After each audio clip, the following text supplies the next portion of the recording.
belajar kesadaran itu perlu banget. Banyak banget kan di sosial media tentang pembacaan tarot yang Ada sesuatu yang ditutupin sama pasangan kamu, tapi kamu tidak ingin dia tahu. itu nggak kayak gitu tuh jalannya. Jadi gini loh, kalau yang pembacaan general yang dibuka secara umum, secara nggak langsung, kita yang menarik itu, kita yang memikirkan itu, hingga pada akhirnya kejadian.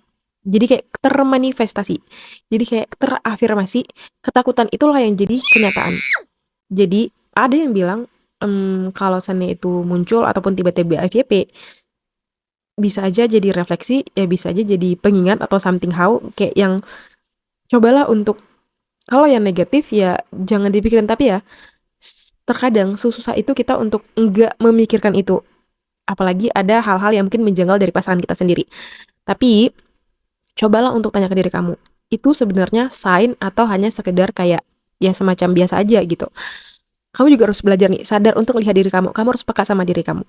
Pelan-pelan kamu belajar kesadaran, belajar tentang untuk melihat ke diri kamu dan mendengarkan diri kamu. Sebenarnya apa yang diucapkan sama pembaca tarot secara secara bukan personal ya, secara general seperti itu, apakah itu ditujukan untuk kamu?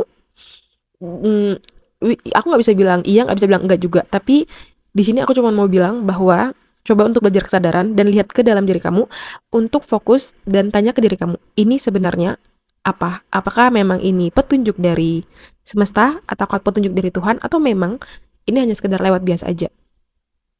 Kalau seandainya dia tuh muncul kayak ini petunjuk, bisa aja iya.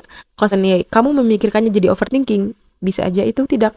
Karena untuk belajar kesadaran, untuk tentang intuisi, intuisi itu kan kita tahu ya, intuisi itu lebih ke pelan, singkat, dan tenang. Jadi kayak yang muncul ataupun yang pop up itu dalam diri kita, dia tuh kayak tenang, nggak yang berisik, dan singkat biasanya. Jadi kalau kayak, jadi kita tuh memang harus sadar ya, biasanya tuh dia muncul 3 detik pertama, habis itu udah selesai, nggak ada muncul-muncul lagi. Kalau tadi udah overthinking, ya berarti itu bukan bukan pertanda, bukan petunjuk, itu ya hasil dari olahan data yang ada di kepala kita aja.